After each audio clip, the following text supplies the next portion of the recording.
Avoiding uncomfortable conversations be like. So, for those who are tuning into the audio version and not the video version, I actually inserted a clip of myself rolling away from a hired belt who was like, "Hey, what a roll."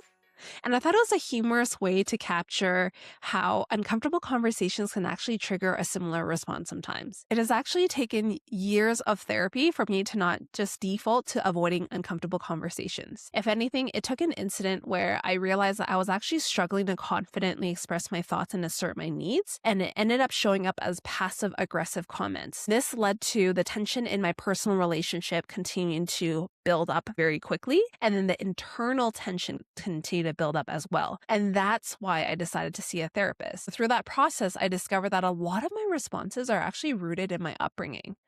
And I'm not blaming my parents. I'm just saying that growing up, asking why or sharing a differing opinion with an elder was often perceived as disrespectful. And sometimes that meant I got in trouble when I did what was considered disrespectful. Yet in school, work, etc., I was expected to use my voice. So it's kind of stuck between two narratives. One being stay quiet to keep the peace. The other being speak up to succeed. No wonder I was confused. So as I started developing the muscle to speak up and be more assertive in my personal life, something interesting happened.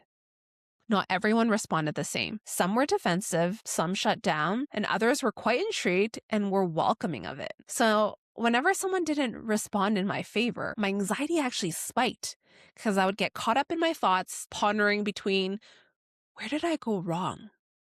Maybe I shouldn't speak up next time. Later, I learned it's not always about my approach. Many times, it had more to do with what the other person was experiencing. Because when we disrupt what is a consistent pattern, such as staying quiet, it can register as a threat to them, whether or not they perceive it consciously like that or not. If anything, it could be a social threat, a status threat, certainty threat, whatever it is. Once I understood that, something clicked. As a kid, of course, I defaulted to staying quiet and crying out of frustration when I couldn't effectively express what I wanted to say. It was a protective mechanism. However, as an adult, the peacekeeping tendencies are still there. And over the past few years, I've had to learn how to build up my toolbox and relearn how and when to use my voice. Because at the end of the day, it's still important to read the room. And one of the biggest shifts for me has been learning to assess uncomfortable conversations. Are there actual threats, or does it just feel like there are threats? If it just feels like one, what tools can I use so I can actually use my voice instead of defaulting to patterns that protected me as a child, but might not actually serve me as an adult? Now, I want to actually use a Brazilian Jiu-Jitsu example of what could potentially be a perceived threat or actual threats that are there. So perceived threat could be rolling with someone who's significantly better than me. They always have me in a dominant position, probably get tapped out a million times and constantly under pressure. In a safe training environment where there's mutual respect, that's actually not dangerous. It's uncomfortable and it helps me grow. Where actual threats can come in is perhaps someone with either all or a combination of these things. They're significantly bigger, stronger, ego-driven, and using pure strength and lacks control. That significantly increases the risk of injury. And in situations like that, I have to assess, can I actually protect myself or the both of us? Is it actually the right space for me to provide feedback? If not, I have the choice to opt out. And that choice is actually not avoidance and defaulting to behaviors that don't serve me as an adult, yet once protected me as a child.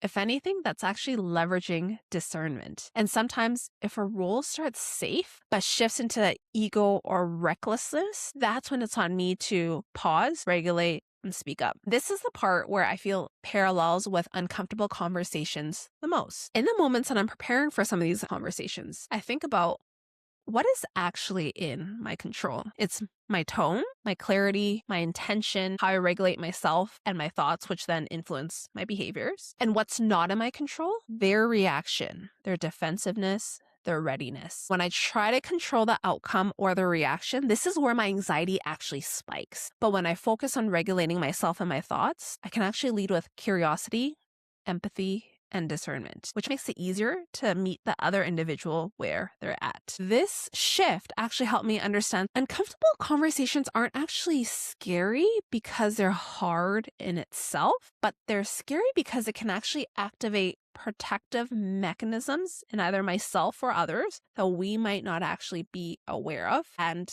have control of. And depending on the environment, there can actually be real risks when you speak up. Imagine someone had a fight with their spouse, got yelled at by another individual, and they were likely dealing with stress that you knew nothing about. By the time you decided to have an uncomfortable conversation with them that day and speak up, you got the short end of the stick. They blew up on you. And it's probably because you didn't know everything else that took place leading up to that conversation. And so this is a reminder that although we aren't responsible for the reaction, nor are we responsible for whatever baggage they bring to the situation, this is actually where leading the leader within and some of the foundational elements that I've noticed that actually help with having uncomfortable conversations come in. And I'll share that with you next month, because avoiding uncomfortable conversations and situations isn't leadership. Learning to pause, assess the situation and ourselves is. And guess what? It's always a work in progress. And I don't always get it right, but I'm trying and I'm constantly refining the tools in my toolbox. And that's why I'm excited to share with you what works for me in hopes that you'll find something that will contextually make sense for you. As I wrap up this conversation, I want to leave you with a coaching question. Think back to an uncomfortable conversation or a situation where you've been really unsure about how to navigate. What is the first step you think you need to take?